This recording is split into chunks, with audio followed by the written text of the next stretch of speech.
நம்ம பார்க்கக்கூடிய டாபிக் பசில். அதில் பார்ட் 2 பார்க்க போகிறோம். ரைட்டுங்களா? நம்ம ஏற்கனவே நான் நேற்றே சொல்லியிருந்தேன், பசில் அப்படிங்கிறது ஒரு புதிய டாபிக் அல்ல. நம்ம இதுக்கு முன்னாடி நம்ம என்னென்ன டாப்பிக்லாம் பார்த்தோமோ அதில் இருந்து ஒவ்வொரு டாப்பிக்கையும் இன்னொரு டாப்பிக்கோட மிக்ஸ் பண்ணி கேட்குறது தான்.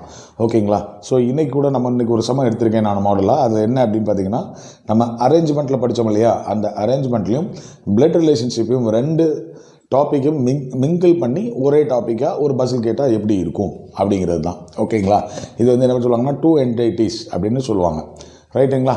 ஸோ இந்த சம நம்ம இன்றைக்கி பார்க்கலாம். இதே மாதிரி நம்ம நிறைய பஸ்ஸில் வந்து இதுதான் மாடல் இப்படி தான் கேட்பாங்க அப்படின்லாம் கிடையாது.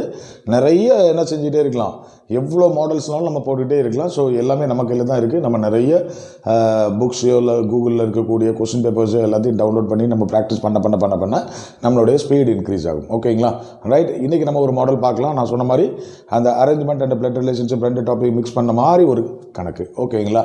ரைட். ஸோ நம்ம சேனல் இது வரைக்கும் சப்ஸ்கிரைப் பண்ணாதவங்க மறக்காமல் பெல் பட்டன் அமைக்க சப்ஸ்கிரைப் பண்ணிடுங்க.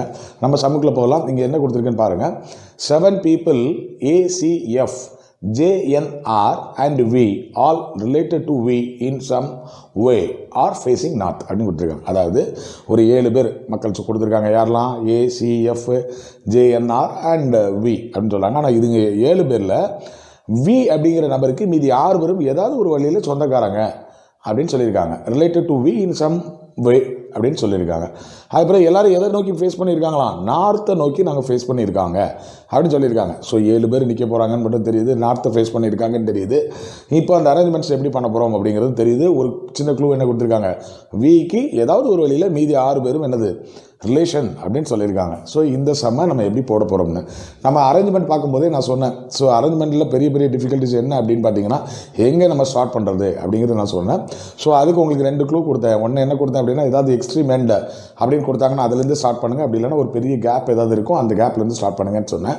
இங்கே வந்து நமக்கு கொடுத்துருக்க முதல் க்ளூவை எப்படி கொடுத்துருக்காங்க அப்படின்னா, J6 third from the extreme end அப்படின்னு கொடுத்துருக்காங்க. ஸோ நம்ம அதுலேருந்து என்ன செய்யலாம், ஸ்டார்ட் பண்ணலாம். எப்போவுமே நமக்கு இந்த மாதிரி பசில் சம்லாம் போடும்போது பாசிபிள் டயக்ராமும் போட்டு பழகிக்கணும். ஓகேங்களா? ரைட். நான் இப்போ இந்த சம்மை சால்வ் பண்ணுறேன் எப்படிங்கிறத பாருங்கள். ஓகேங்களா? சரி. இப்போ நமக்கு முதல்ல வந்து என்ன இருக்குது அப்படின்னு பார்த்தீங்கன்னா, 7 பேர் இருக்கிற மாதிரி வச்சுருக்காங்க. ரைட்டுங்களா? ஸோ முதல் 2 3 4 5 6 7 ரைட்ஸ். 7 பேர் எங்கே பார்த்துருக்காங்க? Facing north. ரைட்டுங்களா? நார்த் அங்கே ஃபேஸ் பண்ணி இருந்தாங்கன்னா அப்போ இந்த பக்கம் என்னது? ரைட் அப்படின்னு வரும். கிளியருங்களா? இங்கே என்ன? லெஃப்ட் அப்படின்னு வரும். கிளியருங்களா? ஸோ இந்த பக்கம் ரைட்டு, இந்த பக்கம் லெஃப்ட்டு. ஓகேங்களா? 7 பேர் இருக்காங்க அப்படிங்கிறது இருக்குது. இப்போது முதல் க்ளூ என்ன கொடுத்துருக்காங்க? J6 third from the extreme end அப்படின்னு கொடுத்துருக்காங்க. ஓகேங்களா? சரி. இப்போ இந்த எக்ஸ்ட்ரீம் எண்டுங்கிறது என்ன? இது ஒரு எண்டு, இது ஒரு எண்டு. இதில் 3வது இடத்துல, அந்த எக்ஸ்ட்ரீம் எண்ட்லேருந்து 3வது இடத்துல யார் இருக்காங்களா? ஜே இருக்காங்க. அப்போ ஜே வந்து 1 2 3 இங்கேயும் இருக்கலாம், 1 2 3 இந்த பக்கத்தில் இருந்தும் இருக்கலாம். சரிங்களா? நான் இப்போ என்ன பண்ணிக்கிறேன், ஜே வந்து என்ன பண்ணிக்கிறேன், இங்கே இந்த சைடு 3 அப்படின்னு போட்டுக்கிறேன். அப்போ இன்னொரு பாசிபிள் டயக்ராம் போட்டால் தானே இன்னொரு ஆப்ஷன் நம்ம அனலைஸ் பண்ண முடியும். அதனால் இன்னொரு பாசிபிள் டயக்ராம் போட்டுக்கிறேன். ரைட்டுங்களா? அதே மாதிரி பாசிபிள் டயக்ராம் போட்டுக்கிறேன். ரைட். இந்த பாசிபிள் டயக்ராம்லேயே நம்ம 7 பேர் போட்டுக்கிட்டேன். இப்போ ஜே வந்து இந்த எக்ஸ்ட்ரீமில் 3வது இடத்துல இருந்தால் எப்படி இருக்கும்? கிளியரா? ஸோ இப்போ முதல் பாயிண்ட்டு நான் போட்டு வச்சுக்கிட்டேன். 2வது பாயிண்ட் என்ன இருக்குது? V's father sits second to the right of J அப்படின்னு இருக்குது. அதாவது ஜேக்கு ரைட்டில் 2வது இடத்துல யார் இருக்காங்களாம்? வி ஃபாதர் இருக்காங்க அப்படின்னு போட்டிருக்காங்க. அப்போ ஜேக்கு ரைட்டில் 2வது இடத்துல யார் இருக்கா? வி ஃபாதர் போட்டுக்கலாமா? சரி. வி ஃபாதர் அப்படின்னு போட்டுட்டேன், விஎஃப் அப்படின்னு போட்டுக்கிட்டேன். ஜேக்கு ரைட்டில் 2வது இடத்துல வி ஃபாதர். அப்போ இந்த பாசிபிள் டயக்ராம் போடணும் இல்லையா? ஜேக்கு ரைட்டில் 2வது இடத்துல வி ஃபாதர் போட்டுட்டேன். கிளியர் ஆயிடுச்சா? ரைட். அடுத்தல 3வது பாயிண்ட் என்ன கொடுத்துருக்காங்க? Only 3 people are there between V's father and V's sister. அதாவது வீனுடைய சிஸ்டருக்கும் வீனுடைய ஃபாதருக்கும் இடையில் 3 நபர்கள் இருக்காங்க. ஒன்லி 3 people அப்படின்னு சொல்லியிருக்காங்க. அப்போ பாருங்கள், அப்போது வீனுடைய சிஸ்டருக்கும் வீனுடைய ஃபாதருக்கும் நடுவில் 3 பேர். அப்போ இந்த டயக்ராமில் இந்த பக்கம் இருக்கிறதுக்கு வாய்ப்பு இல்லை. அப்போ இந்த டயக்ராம் எங்கே இருக்கணும்? 1 2 3 4. அப்போ இந்த இடத்துல தான் வி சிஸ்டர் இருக்கணும். இந்த டயக்ராம் பொறுத்த வரைக்கும் 3 பேர் இருக்கணும். 1 2 3 2 பேருக்கு நடுவில், வீனுடைய ஃபாதருக்கும் வீனுடைய சிஸ்டருக்கும் நடுவில் 3 பேர் இருக்காங்க. கிளியர். இங்கே வீனுடைய ஃபாதர் இங்கே இருக்கார். 1 2 3. அப்போ வீனுடைய சிஸ்டர் எங்கே இருப்பார்? இங்கே இருப்பார். கிளியரா? இப்போ அந்த பாயிண்ட் போட்டுட்டேன். இப்போ அதுக்கு அடுத்த பாயிண்ட் பாருங்கள். As many people sit to the left of V sister as to the right of V's mother. இது தமிழ் மீடியம் ஸ்டூடெண்ட் ரொம்ப முக்கியமாக கவனிக்கணும். இது புரிஞ்சு இப்போ நிறைய பேருக்கு புரியாது. என்ன அப்படி கொடுத்துருக்காங்க அப்படின்னா, வீனுடைய மதர் இருக்கார் இல்லையா, வீனுடைய மதருக்கு ரைட்டில் எத்தனை பேர் இருக்காங்களோ அதே மாதிரி வீனுடைய சிஸ்டருக்கு லெஃப்ட்லேயே இருக்காங்க. அதுதான் என்னுடைய மீனிங். புரியுதுங்களா? வீனுடைய மதருக்கு ரைட்டில் எத்தனை பேர் இருக்காங்களோ அதே மாதிரி வீனுடைய சிஸ்டருக்கு லெஃப்டில் இருக்காங்க அப்படின்னு சொல்லியிருக்காங்க. இப்போ பாருங்களேன், நமக்கு இந்த இப்போ இதை இங்கே எங்கே வீனுடைய மதர் இருக்காங்கன்னு தெரியல. ஆனால் இந்த டயக்ராம் பொறுத்த வரைக்கும் பாருங்கள், வீனுடைய மதருக்கு ரைட்டில், அப்போ இங்கே எங்கேயாவது வீனுடைய மதர் இருந்தாங்கன்னா அவங்களுக்கு, இப்போ ஃபார் எக்ஸாம்பிள் இங்கே நினச்சிக்கோங்களேன், வீனுடைய மதர் இங்கே இருக்காங்கன்னா அவங்களுக்கு ரைட்டில் ஒரு ஆள் இருக்காங்க இல்லையா, அப்போ அதே மாதிரி வீனுடைய சிஸ்டருக்கு லெஃப்டில் ஒரு ஆள் இருக்கணும் அப்படின்னு சொல்லியிருக்காங்க. ஆனால் இங்கே லெஃப்டில் ஆளே இல்லை. அப்போ இந்த டயக்ராம், பாசிபிள் டயக்ராம் வந்து நமக்கு தப்பு. ஏன்னா இங்கே மட்டும்தான் வீனுடைய சிஸ்டருக்கு லெஃப்டில் 2 பக்கம் 2 பேர் இருக்கிற மாதிரி இருக்குது, அந்த ஆப்ஷனே இருக்குது. ஸோ அப்போ இங்கே என்ன பண்ணிக்கலாம், வீனுடைய மதர் இதில் போட்டிங்கன்னா, அதாவது இந்த ஜே தான் வீனுடைய மதர்னா மதருக்கு 2 பக்கம், அதாவது ரைட்டில் 2 பேர் இருக்கிற மாதிரி வீனுடைய சிஸ்டருக்கு லெஃப்டில் 2 பேர் இருக்காங்க. அப்போ இங்கே போட்டால் தானே கரெக்டாக இருக்கும். இப்போ இங்கே நம்ம போட முடியாது லெஃப்டில் ஆடலன்னு. அதனால நான் இப்போ என்ன பண்ணிடுறேன், இந்த பாசிபிள் டயக்ராம் இப்போ தப்புன்னு தெரிஞ்சிடுச்சு. அப்போ நான் என்ன பண்ணியாச்சு, இந்த டயக்ராம் எனக்கு தேவையில்லை, நான் அழிச்சிட்டேன். கிளியருங்களா? இந்த இடத்துல எனக்கு தெரிஞ்சிடுச்சு வீனுடைய சிஸ்டனோட பொசிஷன் தப்புன்னொன்னே நான் அதை அழிச்சிட்டேன். கிளியர்? இப்போ உங்களுக்கு புரிஞ்சிடுச்சுல, வீனுடைய மதருக்கு ரைட் சைடில் எத்தனை பேர் இருக்காங்களோ 1 2, அதே போன்று வீனுடைய சிஸ்டருக்கு லெஃப்டில் இருக்காங்க அப்படிங்கிறது நான் சொல்லிட்டேன். கிளியர் ஆச்சுங்களா? கிளியர். அப்போது அந்த பாயிண்ட் முடிச்சாச்சு. அடுத்த பாயிண்ட் பாருங்கள். Only 1 person sit between N and V's mother. வீனுடைய மதருக்கும் அந்த என்னங்கிற நபருக்கும் நடுவில் எத்தனை பேர் இருக்காங்களாம்? ஒரே ஒரு ஆள் இருக்காங்களாம். ரைட்டுங்களா? இப்போ வீனுடைய மதர் இங்கே இருக்காப்புல, இங்கே ஒரு ஆள் நடுவில் இருக்காங்க. அப்போ ஒன்று வீனுடைய ஃபாதர் என்ன இருக்கணும். கரெக்டுங்களா? வீனுடைய ஃபாதர் என்ன இருக்கணும். அதே நேரத்தில் இங்கேயும் பாருங்கள், இங்கே ஒரு ஆள் நடுவில் இருந்தால் வீனுடைய சிஸ்டரும் என்ன இருக்கிறதுக்கு வாய்ப்பு இருக்குது. ரைட்டுங்களா? அப்போ நம்ம இன்னொரு பாசிபிள் டயக்ராம் போட்டுக்கிட வேண்டியது. இன்னொரு பாசிபிள் டயக்ராம் நான் போட்டுக்கிறேன். ரைட்டுங்களா? ஏன்னா 2 வாய்ப்பு இருக்கு இல்லையா, அதனால் நான் போட்டுக்கிறேன். ஸோ இது அப்படியே நான் அங்கேயும் இது பண்ணிக்கிறேன். ஸோ இது விஎஃப், வி ஃபாதர், இது அவங்களுக்கு ஜே, இது கன்ஃபார்மாக தெரிஞ்சிச்சு, வி மதர், இது என்னது வி சிஸ்டர். இப்போ நம்ம என்ன பண்ணுறோம், என்னங்கிறது, அதாவது வீனுடைய மதருக்கும் என்னங்கிற நபருக்கும் நடுவில் ஒரு பர்சன் இருக்காங்கங்கிறாங்க. வீனுடைய மதர் இங்கே இருக்காங்க, அப்போ இங்கிட்டு ஒரு ஆள் நடுவில் இருந்தால் இவர் என்ன இருக்கணும்.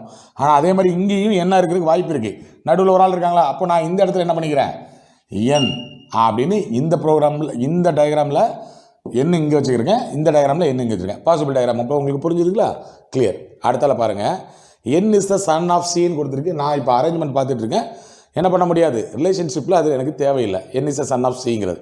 அடுத்து பாருங்கள், A sit third to the right of C, அதாவது சிக்கு ரைட்டில் ஏ 3வது இடத்துல இருக்காங்கன்னு இருக்குது. இப்போ நம்ம அரேஞ்ச்மெண்ட்டில் நம்ம பார்க்கணும். இப்போ பாருங்களேன், இந்த பாசிபிள் டயக்ராமில் நான் சி எங்கே போட்டேன்னா, சி இந்த இடத்துல போட்டேன்னா அவங்க அதுலேருந்து ரைட்டில் 3வது இடத்துல யார் இருக்கா, ஏ இருக்காங்கன்னு நான் சொல்லியிருக்காங்க. கரெக்டுங்களா? ஸோ அப்போ 1 2 3 ஏ இதில் போடலாம். ரைட்டா? அதாவது சி இதில் போட்டால் 3வது இடத்துல, சார் ஏ இங்கே போடக்கூடாது, 3வது இடத்துல ஏ போடலாமா? சி எந்த இடத்துல போட்டிங்கன்னா 1 2 3 ஏற்கனவே ஆள் இருக்குது, போட முடியாது. இங்கே ஏன் சியை போட முடியாது, இங்கே ஏற்கனவே என்னங்கிற பாசிபிலிட்டி இருக்குது, போட முடியாது. அப்போ இங்கே சியை போட்டோம்னா போடலாம். என்ன, இங்கே சியை போட்டால் ஏ 1 2 3 ரைட் சைடு தான். ஆனால் இங்கே இந்த டயக்ராமில் என்னங்கிற பாசிபிலிட்டிஸ் இருக்குது, அப்போ இதையும் போட முடியாது. அதனால் ஒரே வாய்ப்பு என்ன தான், சியினுடைய 3வது ரைட்டில் ஏ இருக்கணும்னா சி இந்த எண்டில் தான் இருக்கணும். ஸோ அதே தான் இங்கேயும், சி இங்கே போட்டிங்கன்னா ஏ இங்கே வரும், இங்கே வரும். இந்த டயக்ராம்லேயும் இங்கே போட்டிங்கன்னா எங்கே போட முடியாது, சி இதில் போட்டிங்கன்னா 1 2 3 ஏ இங்கே வரும், ஆள் இருக்குது. இப்போ இதில் ஏன் போட முடியாது, சி இதில் போட்டிங்கன்னா 1 2 3 இங்கே போடலாம். ஆனால் வியினுடைய சிஸ்டர் என்னங்கிற வாய்ப்பு இங்கே இருக்குது, அதனால் நான் அதை போடல. இங்கே போட்டிங்கன்னா சிஏ போட்டிங்கன்னா என்ன இருக்கும், விஎஃப், அங்கே என்ன இங்கே என்னங்கிற வாய்ப்பு இருக்குது. ஆகையினால சிஏ நான் இப்படி தான் போட முடியும், நான் போட்டுக்கிட்டேன். ஓகேங்களா, கரெக்டா? ரைட். அடுத்தால் என்ன கொடுத்துருக்காங்கன்னு பாருங்கள். C is a father of R. இது ரிலேஷன்ஷிப் டயக்ராம் கிடையாது, அரேஞ்ச்மெண்ட். அதனால் அதுவும் நான் பெண்டிங்கில் வச்சுக்கிறேன். ஓகேங்களா, ரைட். அதுக்கிறதால F sits to the immediate right of R. ஆருக்கு ரைட்டில் இமிடியேட்டாக என்ன இருக்கான், எஃப் இருக்குது. அப்படின்னா அது எப்படி வரணும், ஆருக்கு ரைட்டில் எஃப் இருக்கணும், ரெண்டும் அடுத்தடுத்தாப்பில் இருக்கணும். அப்போ 2 பிளேஸ் இருக்கணும். 2 பிளேஸ் எங்கே இருக்குது, இதில் ஒரே பிளேஸ் தான் இருக்குது, இதில் 2 பிளேஸ் இருக்குது. அப்போ இங்கே என்ன பண்ணலாம், ஆர் எஃப் அப்படின்னு போடலாம், தப்பு இல்லை. அதே மாதிரி இங்கே என்ன இருக்குது, 2 பிளேஸ் இருக்குது, ஆர் எஃப். அப்போ இந்த இதில் போடலாம். ரைட்டுங்களா, கிளியர். இப்போ 2லையும் போட்டு வச்சுருக்கேன். அடுத்தால் என்ன இருக்குது, V's wife sits second to the left of V அப்படின்னு இருக்கு. அப்போ விங்கிற நபருக்கு லெஃப்டில் 2வது இடத்துல யார் இருக்காங்களாம், வியினுடைய ஒய்ஃப் இருக்காங்களாம் அப்படின்னு இருக்கு. இப்போ இந்த டயக்ராமில் வி இதில் ஒரே பிளேஸ் தானே இருக்குது, வி இங்கே தான் போடணும், இங்கே இந்த டயக்ராமில் வி இதை தான் போடணும். இப்போ கடைசியாக கொடுத்துருக்க குழு என்ன, விக்கு லெஃப்டில் 2வது இடத்துல யார் இருக்காங்களாம், வியினுடைய ஒய்ஃப் இருக்காங்க அப்படின்னு கொடுத்துருக்கான். நான் விடபிள்யூன்னு போட்டிருக்கேன்.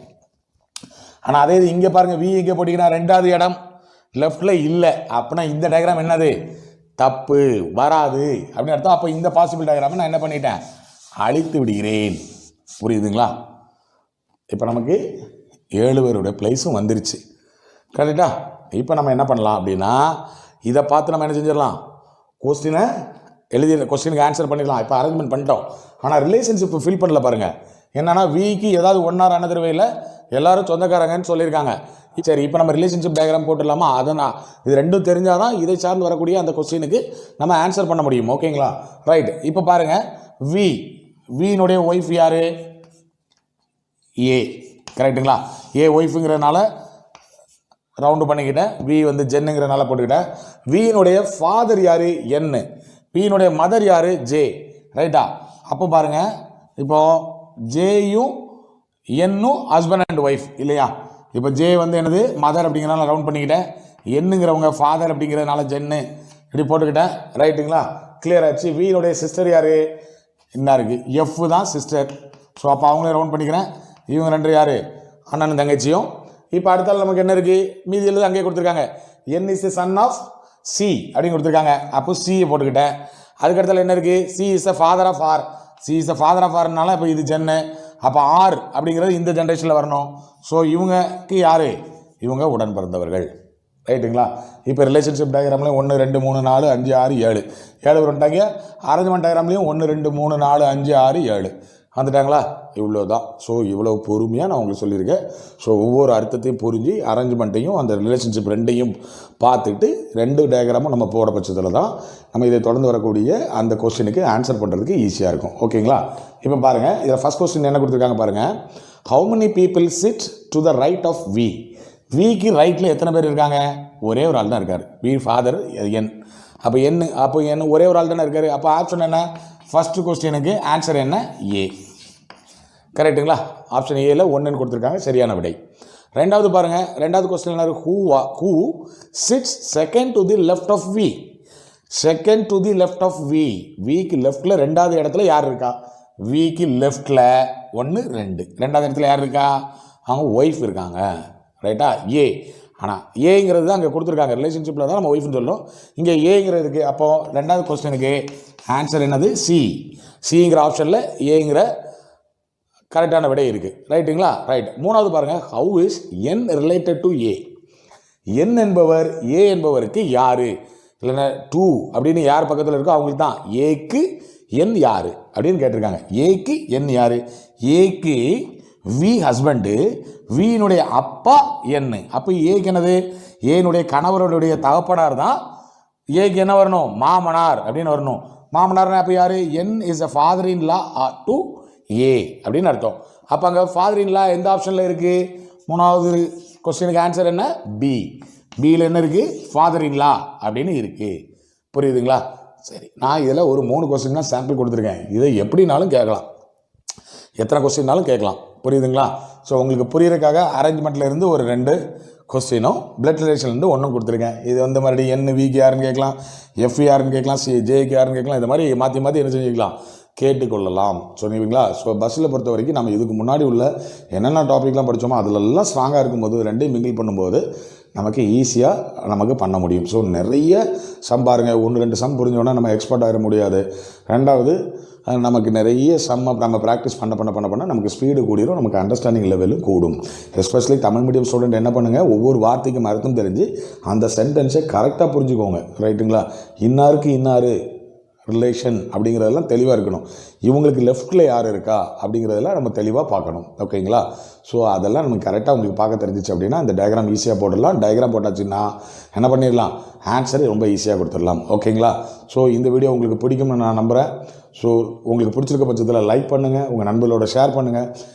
சப்ஸ்கிரைப் பண்ணாதவங்க மறக்காமல் பெல் பட்டன் அமைக்கி சப்ஸ்கிரைப் பண்ணுங்கள். ஓகேங்களா? ஸோ அடுத்த வீடியோவில் இன்னொரு டாப்பிக்கோடு உங்களை வந்து சந்திக்கிறேன். அதுவரை உங்கள்கிட்ட வந்து விடைபெறுவது உங்கள் அண்ணா முத்துக்குமார். பாய்.